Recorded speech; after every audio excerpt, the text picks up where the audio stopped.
You just I haven't already know pieced it what it together is. yet. Yeah, you do. Because we talked Uh, about it when I was on.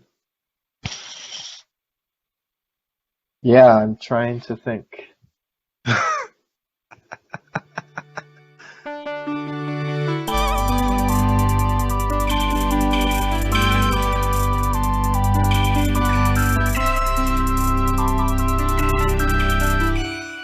This is the Experience podcast with me and someone else. And someone else. Yeah, and to be honest, I was supposed to invite someone else, but I completely forgot until 15 minutes before we were recording. So No problem. Dude, you it's and me, the gang's back together, talking about football. yes, no disrespect to Anuj, but right now it's just Nathaniel and me here recapping the Super Bowl, and this one's basically the day after, and we're going to release it tomorrow, so it'll be very current. Super current. I felt the same way I felt about the Bills game, where since it was just a blowout, I could I had the whole fourth quarter to just internalize what happened. And so now I just don't give a shit. It's over. Well, that's the other thing is like nothing happened in the fourth quarter too. It wasn't Well, even like there did was a happen a glimmer. lot in the fourth quarter that impacted me heavily. Did what? You know, it did happen in the fourth quarter a lot that had a huge impact on me. Uh, I don't know. Do you have like a prop bet on Tyreek Hill's yards? Because No, he no, like no. doubled his yards in the fourth quarter. All right, it's all gonna come rushing back to you. The Bucks ran on first down a lot in the fourth quarter. That's true. I was gonna text you early on the game. I was like, they spent the whole season running on first down. Wait, you seriously don't remember like what No, no, no, I yeah, I agreed remember to? now. Oh, no, I was gonna say they spent the whole season running on first. I know we talked about this last week, right? Yeah, yeah. And then I'm watching the game, and through the first half, Bruce Arians and I guess Byron Leftwich are like, screw this. We're just gonna run play action. We're gonna run some screens. They completely threw out everything that they did, and they did that on defense too. And we'll talk about that later. But they stopped running on first down. They did it a couple times, and I was like, oh boy. But they were actually kind of okay at it, so it wasn't like the worst thing. But yeah, the fourth quarter, obviously, once they had the lead, they were running more on first down. So I Um, don't I even know. I am didn't count how many. I am ashamed a little bit, but actually also not because in my little game plan here, I really didn't expect the Bucks to have a huge lead in the fourth. So I took the first 13 shots, and then there were four more that I should have taken that I didn't because I was I was already gone. How many did they have before the fourth quarter? I don't know. I think there were, but it was only quote unquote, if you will, 8 at halftime, and I actually don't think they did it very often in the third. Yeah, it didn't seem like I it. think it was like twice, and then they were Because again, just all they were changed doing. they changed their game plan. Yeah. They also ran different types of runs. I guess we just get into it, but I think I talked about it last week. They run a lot of like the same. They have like 3 different run plays that they usually run. It's like Mhm. inside zone, duo, and like maybe a counter. But they're running a lot more counters. They pulled the guard. I don't know if you saw. I don't Yeah. remember which play. I think it was Fournette's touchdown. Ali Marpet comes across the line, and like you could see Kansas City's safeties and linebackers are like befuddled. They're like, "What is going on?" Because they never pull the guard, I guess. They did mix up a lot of things. I think credit to the coaching staff on the Buccaneers for. Oh, yeah. Way to blanket statement. Because okay, wow, what you're describing is a good point, and that's true. Super Bowl MVP should have gone to Todd Bowles. Well, No yeah, doubt about it. No doubt about it. Like I know that can't happen, but I mean, holy shit, that I was think crazy. like Shaq Barrett, maybe. I don't know. Vita Vea had a great game. Yeah, but everyone on the D line had a that was the thing. So like, how are you gonna pick one to give it to? And Even like Antoine Winfield Jr. Yeah. yes, okay. I was gonna say, dude, there were a handful of plays where they would replay and just like show Tyreek Hill running a route, just like even though it wasn't completed to him, just to like show what was going on, and he just didn't look that fast when Winfield was on him. Winfield was just like hanging with him, no problem. And I was like, what am I watching? Like, usually Well, Tyreek just blows past these people, but Winfield was usually playing because okay, yeah. usually, yeah. But there were just some So times the where, Bucks ran two-man or any kind of two-deep variation. What was it, like 92% of the plays, right? That So sounds Winfield correct. was basically playing a deep zone. Tyreek Hill, and like this is one of the things I guess I don't even want to talk about last week. Tyreek Hill burned Carlton Davis last time they played, right? Yeah. And part of that was Carlton Davis just had a bad day. Part of it was just like they were running like cover one looks, and Carlton Davis just happened to be like one-on-one with Tyreek Hill, and like any corner is going to get burned, right? Because Yeah. he's been a good player. He's like one of the best corners this year. What happened this game was interesting. They basically said, all right, well, we're just going to play sides, right? So when Hill was lined up in the slot, they had Sean Murphy Bunting on him. And I think on the right side, when Hill was on the right side of the offense, it was Davis, and then the left side was Jamel Dean. So they basically just said, we're just gonna play sides, and we're gonna assume that we're gonna have enough safety help over the top, and it ended up being the case. Yeah. It worked out so well. And it helped that the D line was getting pressure. I mean, not to say I'm a genius or anything, but I mean, that's literally exactly what I said needed to happen for the Bucks. It was strange, and I guess we referenced last week. We didn't talk about it enough. Like, why did they shuffle everyone around? Yeah, when I saw Remmers at left tackle, I was like, oh, fuck, this is not looking good for the Chiefs. Why did they? I mean, I had this set at one point. Andrew Wiley, who they kicked from right guard to right tackle, I think his pass block win rate was like 40%. I mean, it was like he was a mess. And he's like he was like their backup guard too, which is not even. Yeah, So I don't know. I mean, they just had O-line problems, and They I don't like think problems, but it highlights how important offensive line is, which we've already been preaching, so whatever. But just and another anecdote. one of the example other the bucket. things to curtail this narrative is like the Chiefs' offensive line obviously played poorly, but they also played poorly against the Bills, right? I think I saw like the survival curve. I don't know, you're familiar with that? Yeah, Yeah, survival curve was very similar to the Bills game. The difference here was the Bills, and no offense, but like the Bills just couldn't keep up in coverage, right? yeah, Whereas like Mahomes just could easily find guys, Kelsey, whoever, open in coverage. Against the Bucks, they were holding up in coverage much better. And, part of that speaks to the Bills where, maybe they don't have enough depth behind Tre'Davious White on the outside, but the pass coverage played a huge role, and I don't think it's enough credit here. I also think that all kinds of pressure are not the same, because a lot of those metrics are literally just kind of counting like how like the distance between like the defender and a quarterback, and maybe something to do with where the lineman is in there. I don't know exactly, but all I'm saying is something that was annoying with the Bills defensive linemen. I felt like even when they were getting something that you could qualify as pressure, the quarterback was never really scared of getting sacked. But I mean, that is just not how Barrett and JPP operate, right? Like they get pressure and you are scared of them. Like they are coming for you. I think there were a couple different things. I mean, obviously, I think the Bucks have a much more depth on the defensive line, because even later in the game when they were swapping in other guys, like they were still getting pressure. Yeah. Like when Barrett took a snap off, like they were still getting pressure. The other thing is, and again, going back to Todd Bowles, they were much more creative in the way that they did this. Yeah, exactly. We talked about earlier, they were running two-man or two deep, like 92% of the plays, which means they're only rushing four, right? And we already know that like blitzing Mahomes is or can be dangerous, right? He's already like I'm assuming he's like the best quarterback in the blitz this year. But they got the pressure. He's not, because do you know who it is? Was it Josh Allen? It was Josh Allen. Okay. Or at least it was like not including playoffs. Okay, yeah. But anyway, blitzing against them is dangerous, obviously, and they didn't want to leave.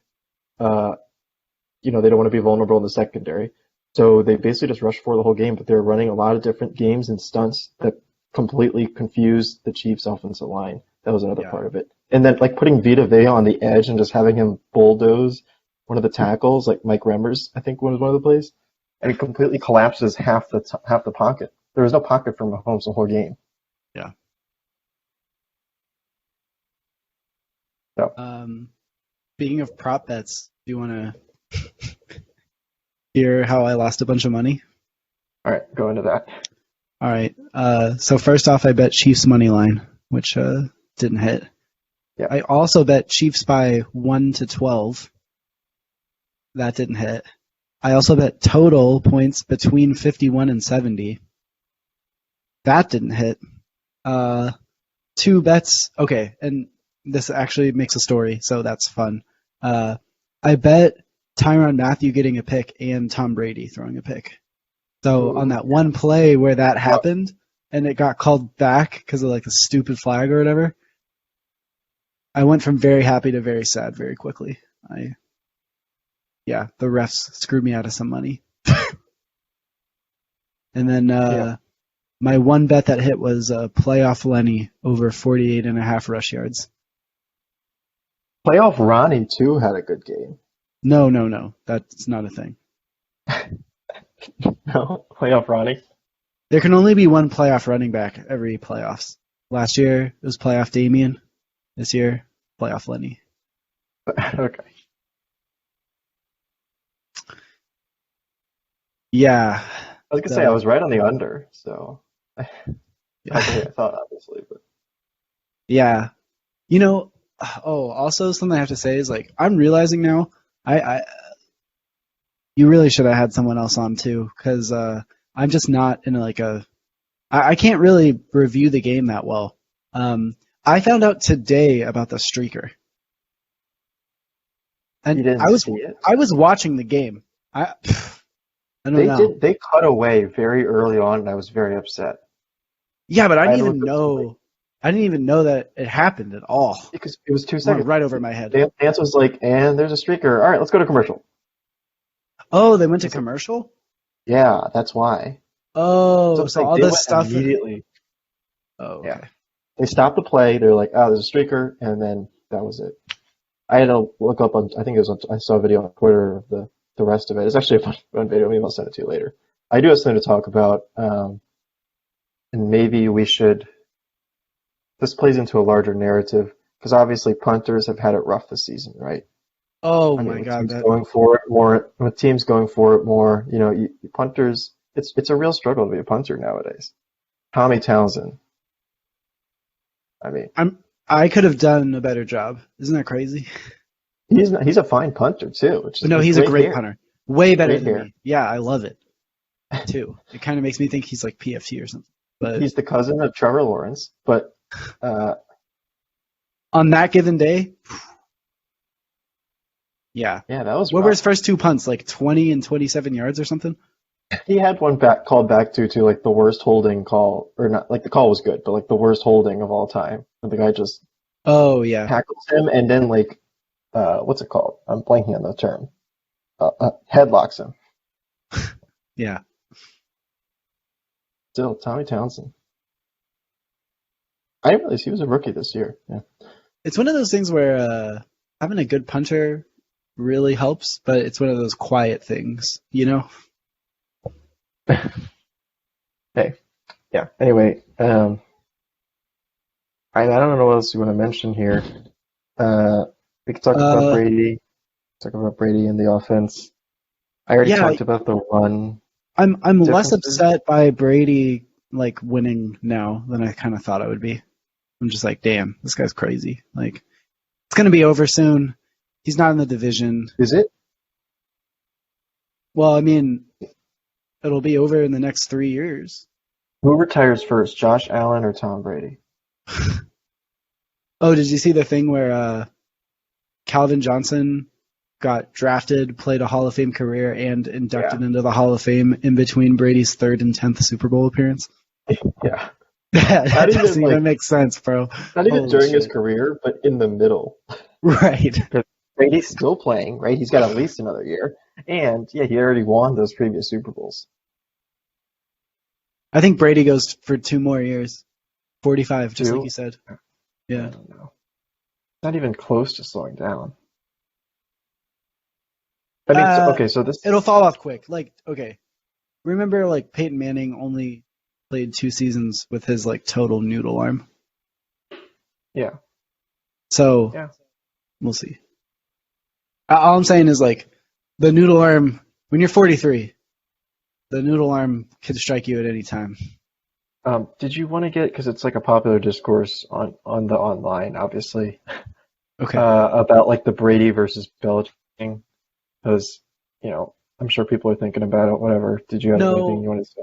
yeah, okay, here's what I want to say. I think those conversations are still a little goofy because, I mean, they still were together their like not entire careers, but you know what I'm talking about, for so long. For 20 years, So, yeah. yeah, so the thing is, all right, Brady and Belichick aren't together anymore, but you're going to tell me that Brady didn't use his 20 years of experience and development with Belichick extensively in his new role?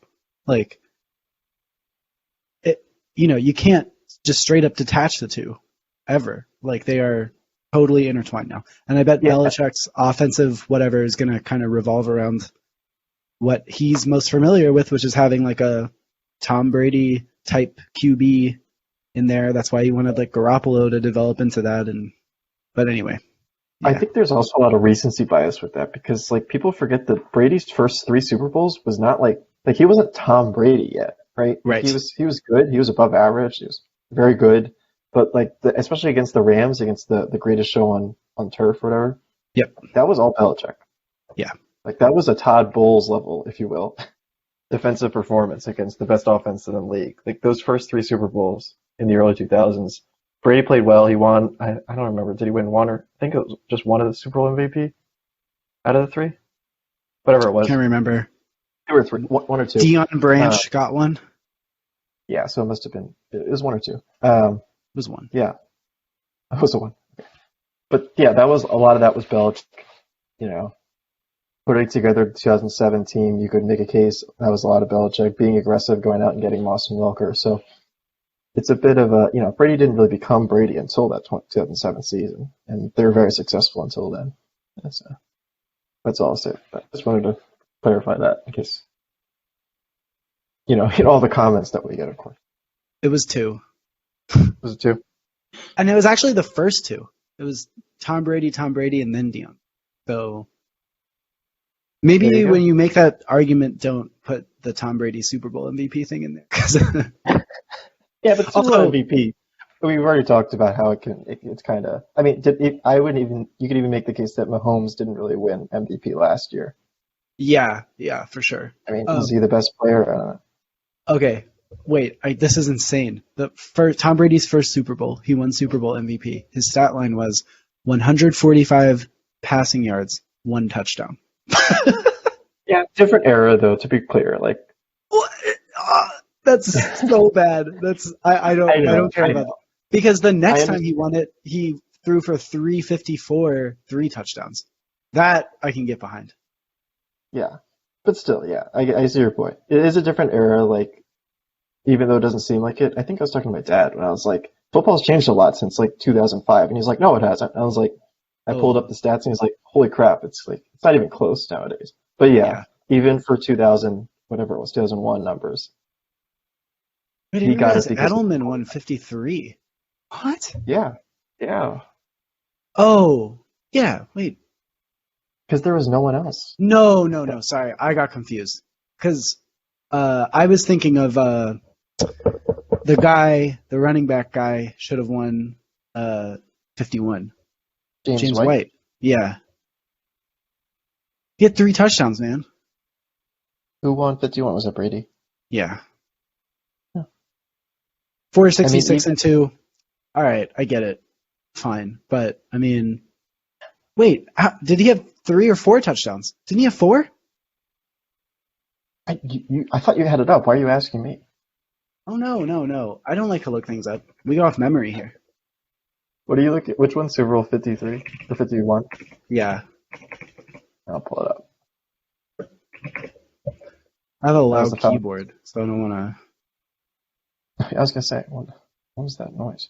It was only 3. Uh, 110 yards and a touchdown on the ground, or in the air, and then 6 for 29 and 2 touchdowns on the ground. So it was 3. Still. And didn't you have the game winner? Yeah, but I mean, again, like it's a quarterback league, whatever. But I think even this past Super Bowl this year was the biggest football is a team sport, answer that there is, because it was full defense, it was the defensive line, it was the run game. it was the secondary, but also like the Bucks offensive line did really well. Brady was pressured what 4 times on 30 something dropbacks, like the Oh lowest pressure yeah, rate of any Super Bowl for him. yeah, I did see that. Kristen Wirfs, underrated draft pick. No, yeah, he's very good. Oh, here are some more like meaningless but kind of fun things. So Brady went 11-5. Brady and the Bucks went 11-5, and then obviously undefeated in the playoffs to win the Super Bowl. This season decreased Brady's career winning percentage, Yeah, and 11-5. then I think he averaged like 12.5 wins with the Patriots or something, right? yeah, it was Yeah. his career average is 767 or win percentage. Yeah. Okay. So, Yeah. but technically, and then the other fun thing is I was right. I was pretty Patrick close. Mahomes had just under 500 like scramble yards, like yards he ran Yeah, I know. not past the line of scrimmage. So it doesn't. So you can't even compare. But Joe Burrow led the Bengals in rush yards with 427. So There was that one stat, or not stat, but I saw the one thing like, welcome to this is what Patrick Mahomes will look like on the Bengals, just with the Bengals' awful offensive line. Like, oh yeah. again, more proof that like situation matters and like offensive line matters, and Patrick Mahomes would not be the same thing on a different team. Oh, how do you feel about the Wentz rumors? Yeah, I saw this one thing that was like they're just trying to create buzz. I don't know why a team would give up multiple first round picks for Carson Wentz, given what we've seen. And given his contract, which is not like his contract isn't the worst thing ever. I think people are overblowing that, but like it's enough that you need to believe that he's going to be your starter, right? No, It's something they'd like definitely be trading for him, like it's for that. crazy that like he's creating such a market and that like Goff had to be bought out basically, or they had to pay someone to take Goff. It's like I want the Lions now to look at to start floating Jared Goff somewhere. They could probably get some value there. Carson Wentz is such a hot commodity. I don't know. What do you want me to say? Well, okay, so here's my only problem. So Bears and the Colts seem to be like the front runners or whatever. Which makes sense. I don't think it's fair for people to be like, oh, it's so dumb for the Bears to even think about that, but then say, I kind of get it for the Colts. Like, I know that the Colts have a better situation that would be more prepared for Wentz to succeed, which, the reason why I brought this up is because you mentioned, situation mattering and all that stuff. And there's like the Frank Reich connection because he was the OC when Wentz was doing really well and all that stuff. But at the same time, it's still the same guy. So even if your situation's better and there's more potential for Wentz to succeed in Indianapolis, like that doesn't make it smarter for Indy to go after him than versus the Bears. It's just that the Yeah. situations are different. So I I don't think either of the teams should trade for them. I also don't understand how the Eagles are trying to trade him because my interpretation was that they kind of picked Wentz over Doug Peterson, and that's why Doug Peterson's out. I But heard that they only chose Sirianni because he said he was in on Wentz, right? And that they were looking for coaches who were in on Wentz, which goes against again the Wentz trade rumors. I think the thing about the Colts and the Bears though is like there is a difference. Like so, I mean, simplistically, the cap space is a big difference, right? Colts have basically infinite cap space, and they seem to do it every year. Right, Chris Ballard just finds a way. So there's a different risk level associated with that. Whereas like the Colts can easily afford it, whereas the Bears would basically have to play gymnastics to get like a competent roster around him. They're losing Allen Robinson this year, right? So he's not gonna have anyone to throw to. The other thing is like the Bears thing reeks of the problems or the pitfalls that a lot of these coaches and GMs that feel like they have to do something to keep their jobs, right? Like Ryan Pace and Matt Nagy, you can make a case should have been fired this year, even last year. Or would a Carson Wentz trade would basically just be a desperation move for them at that point? yeah, Seeing as So there is a slight difference there. I mean, there's connections in both. Yeah, I can see that. Like, I wouldn't give up too much for him, regardless, you know. But like some River, like there were multiple first round picks. I was like, no, you're gonna trade a mid round pick for him, but Yeah, I mean, it's not. It helps just I think a little bit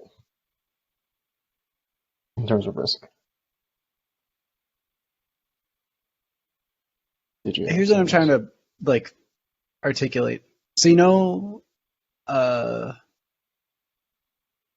okay, I'll just spit it out. I can't figure out how to phrase this. Quarterbacks get signed to really huge contracts in part because they're like the most important player and all that shit, but also because when you commit that much money to a quarterback, it's kind of a signal saying like this is your team and like you should not be afraid to like make mistakes. And so giving your quarterback a large contract can actually make them play better because it helps with like the psychology aspect of things. And just throughout this whole conversation, I was thinking of it because GMs and coaches will make like desperation moves to try to keep their job, and like they wouldn't dig themselves into a bigger hole and like do risky stuff if they just had some communication and trust with ownership or whatever.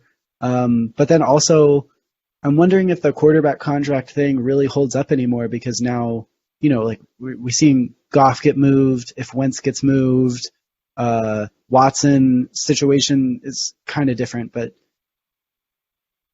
I don't know.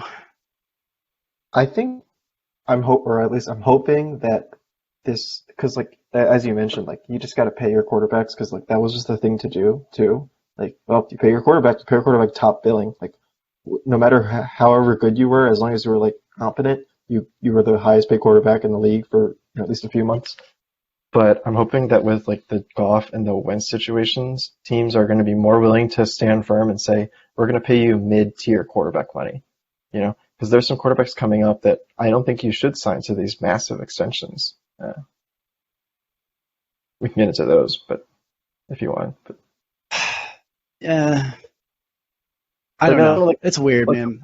Someone like Baker Mayfield, I wouldn't pay top dollar money, but I think they want to keep him around. So I think what you'd have to do, I'm forgetting the GM's name. I'll pull that up in a second. Cleveland Browns. Wow. What's the? Oh, Andrew Berry, of course. If I'm Andrew Berry, I go up to him and say, like, well, he's been around for a while. But if you're Andrew Berry, you need to go to Mayfield and say, like, we like you, we really want you around, but we're not going to pay you $38 million a year. We're not giving you a Deshaun Watson track.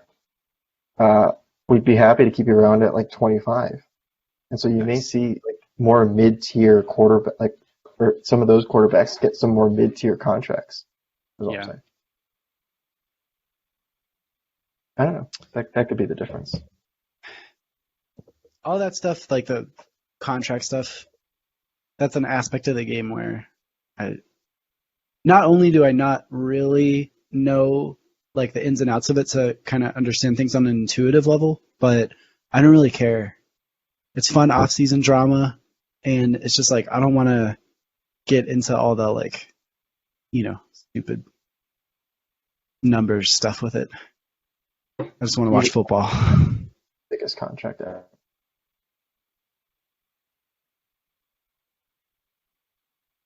No. I was able to convince people last night that Patrick Mahomes' mouth guard was Invisalign. You know what? I was thinking the same thing. I was watching it. I was like, man, that looks like Invisalign. I was like, oh, like what a weird shot of him chewing on his Invisalign. And they were like, wait, really? And I was like, yeah, he has awful teeth.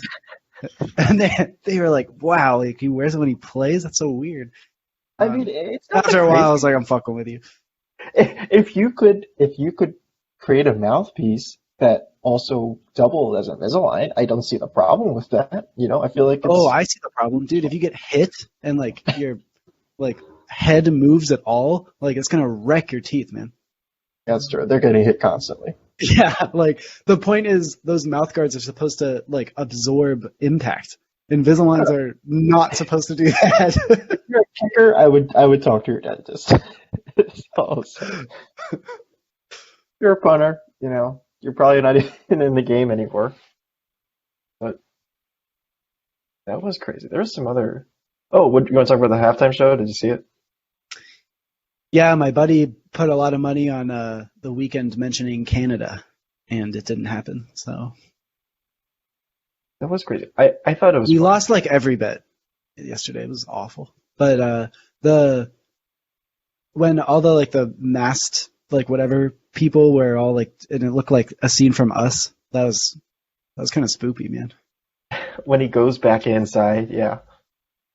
You I know, thought, when they were on the field too, and like all oh, that's like true. lined up and orderly, that was scarier, honestly, because it's like, oh god, they're coordinating. Like, And they're just playing with blinding lights, like the most harmless song ever. I saw one thing, and I'm still for someone else. I don't remember who it was, but it's like The Weeknd is just like has like all the songs that you've heard in Uber, right? Like it's just Uber songs. Anytime you get an Uber, it's probably The Weeknd. It's one of those songs. They're all kind of anonymous. I was kind of waiting for Blinding Lights because I mean, if you've watched football this year, you know the 3 second snippet that they always play of Blinding Lights yeah. during like 20 times a game. I was just like, when does he get into this? He put it at the end, which made sense.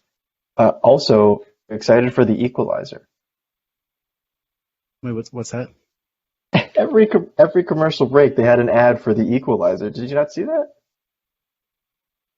I mean, I'm not good with names. It was because What it's was it? okay. Oh, the Queen Latifah one. Yeah, is it Queen Yeah. Latifah? Yeah.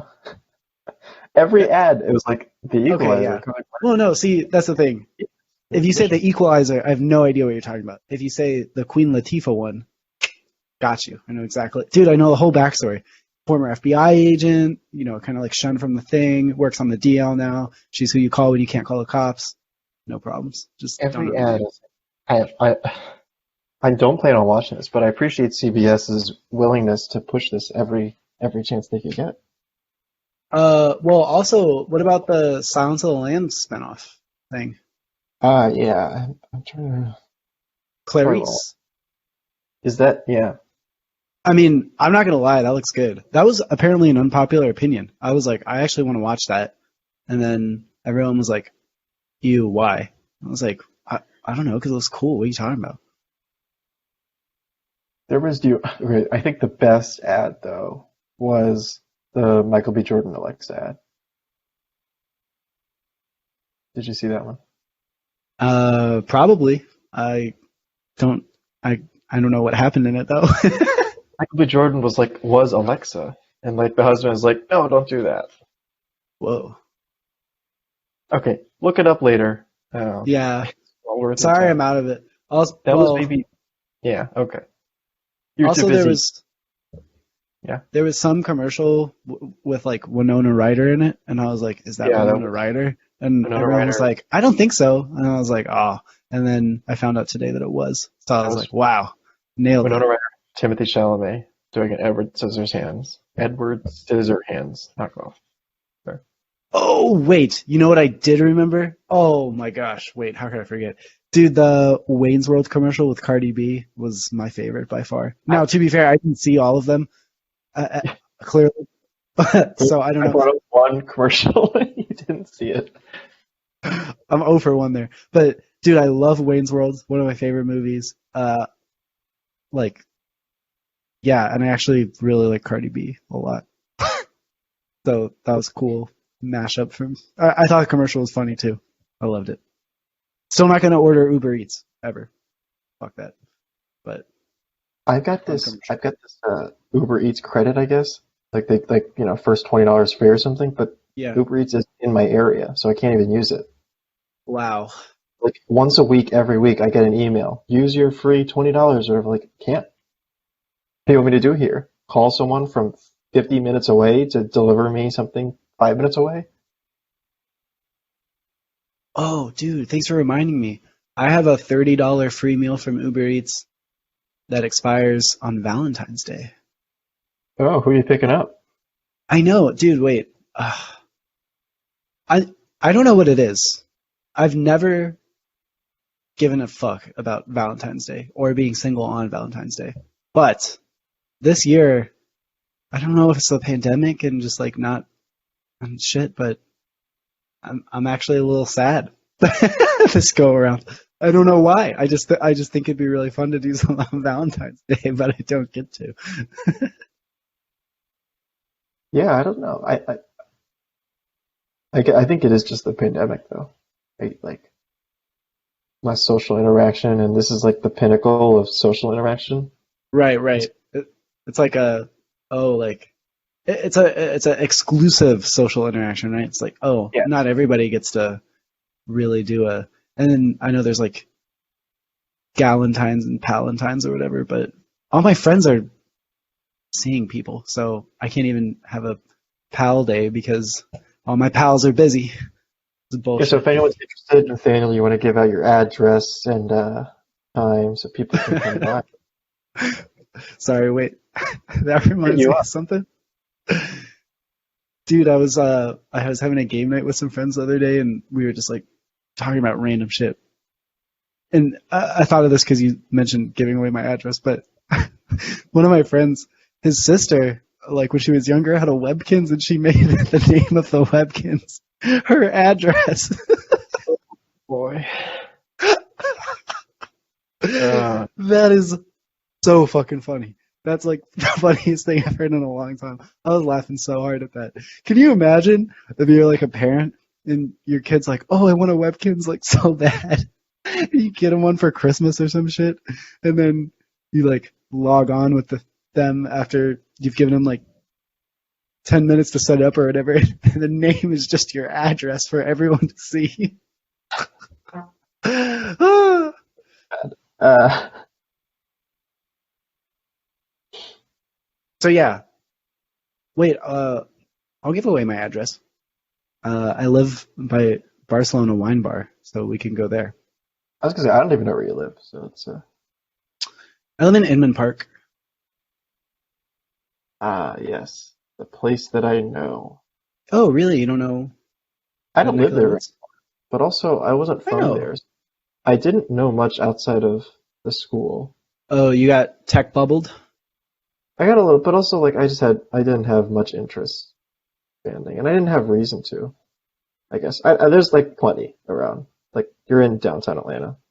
You don't Yeah. need to know what Inman Park is. Well, okay. You know, like East Midtown, which is gonna be like where like the Taco Mac is, maybe. I'm looking it up now. Okay. Yeah, you just keep going, right? Yeah, you just keep going. Just keep going. So it's sick because I'm like, I don't know, still 15 minutes from like that tech area that I'm familiar with, and like 20 minutes from West Midtown. But I don't know. I'm on the Beltline. Nice spot. Okay. Is there anything else you wanted to mention? I mean, we can wrap it up a little early. Oh, okay. Trying to have a short one. No, we could do whatever you want. I got a hard out in 20 minutes, but You got a what in 20 minutes? hard out. Part out? Hard out. Hard out. Yeah, I gotta be out in 20 minutes. At first I thought you said hard hat. I was like, all right, going to the construction site. I have one of those too for my job. Yeah. Okay. Wait. We got time. I So mean, whatever you want to mention. I mean, we've obviously gotten a little far away from as it should be. your ball. I like variety hour a little more. Like football's Cool. good, but that's all we ever talk about. Um, Here's what I'm thinking. So wait, I'm assuming the area that you live in isn't like poppin'. You know what I mean? It's not like a like fun spot. You could say that, yeah. Like, how many restaurants could you walk to? I live like a mile-ish south from the main street. So, but Oh, if you're on the main street, there's a good amount. Not like wow, not like a downtown big city, obviously, but it's enough that like I never like man, there's no options. okay. No, I didn't actually care about restaurants. I was just trying to get a feel for where you live because I was just Okay. thinking like, dude, you should buy a house. Um, yeah, no, definitely, because housing in my area is very cheap too. Like it would definitely be like more economical. But I don't know. Yeah, I mean, you don't have to do it right away, but I'm just because it's It's also definitely like a big endeavor. But I it's a mean, big endeavor, you'll. especially in this area where there's snow everywhere. Mm, Like just good point. shoveling the driveway every day would be a nightmare. I don't know. This is the lazy answer, but it's kind of true. Like there's a lot of work you'd have to do in this kind of environment that you Um, wouldn't in Atlanta or something. Another related thing, and well, okay, before I pitch it, I'll give the context. So today, my friend was like, "Can I give you $5,000 for you like to manage?" Like the trade-off was like I get $5,000 to like operate with, and because I just enjoy investing. And the upside for him is that no commission gains, and all I know is that you You're make a not lot of taking, money. So if you want me to manage money for you, let me know. I'll do you're it. not taking a commission? No, dude, I'm just trying to help you out. Then what's in it for you? Just the joy of it? I just love doing it. Like, dude, if you give me like, okay, and on the to further that, right? The more money you give me, the more like cool stuff that I can do. Like if I had like $15,000, I could like wheel Apple. That would be fun. That'd be fun. I would enjoy doing that. I And don't have that much to get to. No, it well, feels a little strange yeah, without the commission. I guess I would feel better if you took a commission I'll in a take a way. commission. Sure. Yeah, I don't know. I could be some just to play with. I mean, I mean, let me know because here's the thing that I'm realizing, right? Uh, uh, I'm only like half serious, by the way. Less than half. I'm like yeah. 10% serious. But I just kind of realized like this is if you go down kind of like rabbit hole, learn a lot of stuff, practice it, you know, it's actually not too bad. You can do some really safe things and just kind of make money, um, and never really be at risk of like losing a lot of it. But it takes time, you know, and some people just don't want to put in the effort to learn that stuff or the upkeep to kind of manage it a little more actively, which is fine. You're allowed to do that, I but I've looked into the rabbit hole. I don't want to do it actively because I honestly just don't trust myself. I've got some passive accounts that were, again, like you said, like it's pretty safe and like I can make money. I'm not going to be a billionaire, but I'm comfortable with it. yeah, I'm But just thinking like, uh, there are some organizations like Titan Investing is a good example. They have really good like returns, and it's just like a group of people doing exactly this, and that sounds just like really cool. And I don't know. Yeah, the it'd just problem be fun to is, do. If anybody wants to trust me, I mean, I'm a good guy. I'm not trying to scam anybody, like genuinely. I'm just trying to wheel some big stocks, have a good time. Maybe do a and we little know like your address now too. So PMCC. Well, yeah, you know where I live, so you could come. You could just stop by. wait outside Barcelona Wine Bar indefinitely. Yeah. Yeah. I the problem is, and this sounds bad, but I just don't know what I would spend the money on. Like What do you take like mean? retirement savings and like long-term savings out of it. What am I saving for? I guess is what my question is. A house. The house? Is the house the goal? Well, dude, imagine if you had enough money to just buy a house, cash. Yeah. Think about how your cash flow would change. What if you didn't have to pay rent at all? I mean, I guess the way I think of it is like, what would you do with Pay that money? Like, oh my God, buy a new pair it's of still golf clubs every month. Like, pay fuck it. insurance, got to pay potentially HOA fees.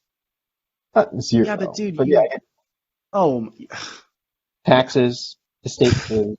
dude, I it's not get even you. close. It's not even close. In New York, it's not great. It's still like a third tops. No. Yeah, I understand. Well, mortgage, in, again, where I live, No, mortgage no is like that. mortgage. You paid for it in cash. Oh, what I'm saying, even if I didn't pay for it in cash, even if I put like 20% down, like I could get a nice house and pay total like 500 a month. Holy shit. Like, look up my town.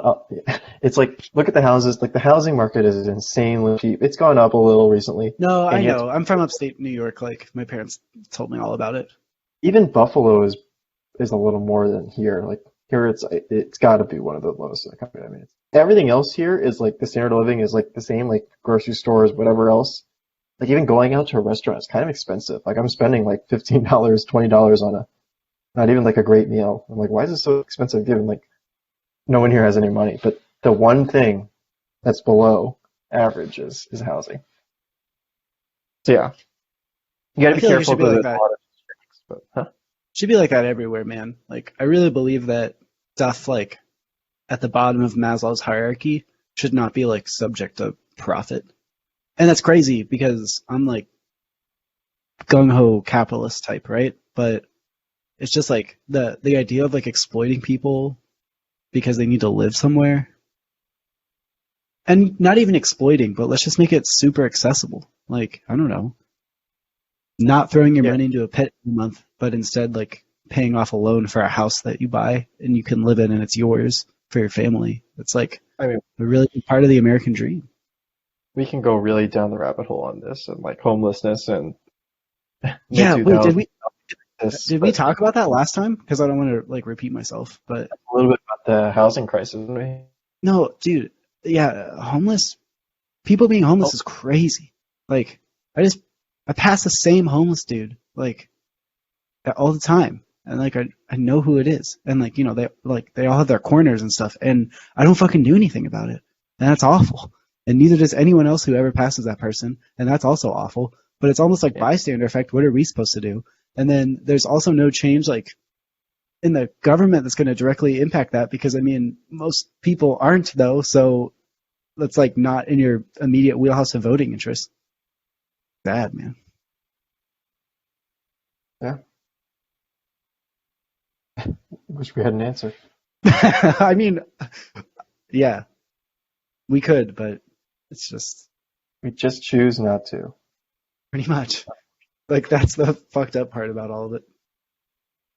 Especially where I live, where the poverty rate is like 25% or something crazy. Why is the poverty rate so low if the houses are so cheap? Where, where do you? Because no one. Where are you working? Where I live, there's like very Oh, few decent paying jobs. I mean, a lot of the people here are working at like Walmart and like all. Again, no disrespect to people that work at Walmart, but you're probably near the poverty line if you're a Walmart cashier for a living. you know, I don't really. Well, now we're getting into like increased minimum wage stuff. Yeah, which I saw was kind of making progress ish. Not really. I don't know. Uh, yeah. So my only I don't want to go into it too much, but my contribution there will be that so the highest like inflation adjusted minimum wage was at any point in time was it was $12.50 in the 1970s. Adjusted for error, right? Yeah, That you yeah, said. yeah. Okay. And It's like so that. I mean, 15 is like a lot, and you can think that or you can not think that. The landscape of like labor and like businesses are also very very different from 50 years ago. Christ. But I mean, the point is 725 is too low. It has to be. So I wonder how that affects like Plus. Does a Plus mentor then make like $20 an hour? yeah, This is what the that's a good people want to point. No, I think it would still just be like minimum wage plus whatever. know. Yeah, But yeah, like 25 cents. Yeah, no. no, actually, I think that's a really good way to think about it for okay, you were saying like a lot of people work at Walmart. Guess what? Minimum wage goes up to 15. Walmart, it's annoying for them because they're not going to have as much profits or whatever because they have to pay their employees more. But I mean, it's fine. It's fine. What a pain. What a pain for them. But I mean, you're right for the Plus program. I mean, I managed that budget for a semester. Like, if the payment structure was different, it would be different. Then again, maybe it wouldn't because more money's just like coming in. Because right before I left, they raised all the like base pay to $9, right? I think it's higher than that. It should be like 10.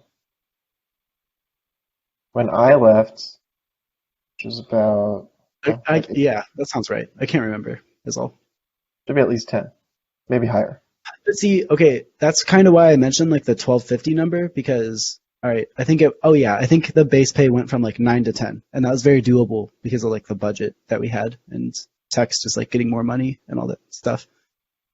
But now if you say you have to go from 10 to 1250, that is manageable for sure. Again, I looked at the budget. I think we could have figured it out. Maybe we would have had to drop like a couple spots or not be able to grow the program that semester like we did on top of it. But if you say 10 to 15, I mean, that's a lot, man. Plus, a lot of yeah, I don't know. Georgia Tech and a lot of companies, I guess is what I'm going to call it. Obviously, Georgia Tech, not a company, but Yeah. whatever you want to call it. A lot of these things lost money this past year due to obvious reasons, right? Yep. And I'm not sure how much better this year will be. So I don't know how that plays in. Like they were kind of banking on this year. Okay, we'll get the budget back up, we'll get money back, but I don't even know. I saw Georgia Tech is specifically, again, we're talking about Georgia Tech because that's what we know. But like Georgia Tech was planning on having full attendance in their football games this fall. And I was like, I don't know about that. I mean, I'm doing the math here, and I'm not an epidemiologist, obviously, but you and I are pretty well informed, and I'm like, that's ambitious. That's all I'll say. Yeah, I think so too. I don't know how much more the pandemic will have an effect on budgets and things like that. Getting back to the point. Yeah.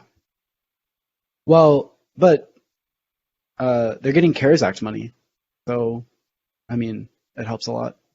Yeah. Not everything.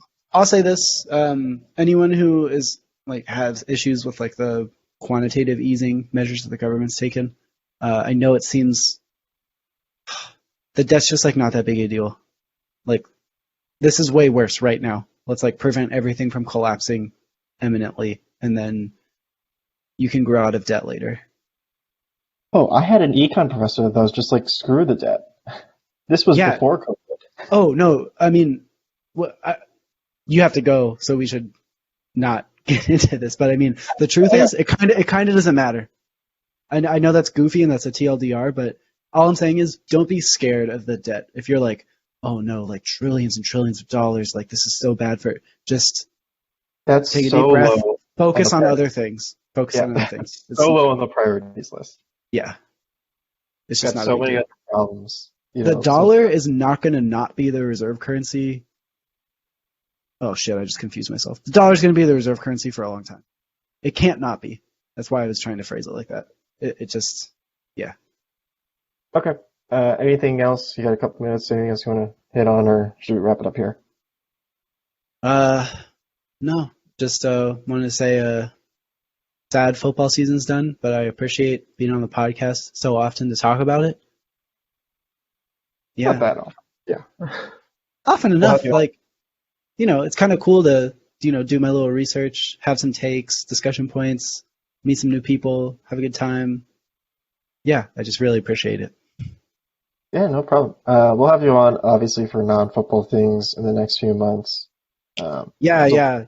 Do a Rose part 2 or someone else who's fun. Yeah, also. I've been trying. It's honestly, guests have been hard to come by recently. I think Dude, why is everyone a dick? This is so easy. It's like an hour. Like, this is not a big deal. I don't get who says no. Who says no? No one has time. Everyone is booked 24 hours a day, every day of the week. It baffles me. No time in their schedule. I had this problem in person too. It's not even like I was like, "Hey, are you busy next week?" And they're like, "I don't know." I'm like, "There's 7 days." Dude, tech people.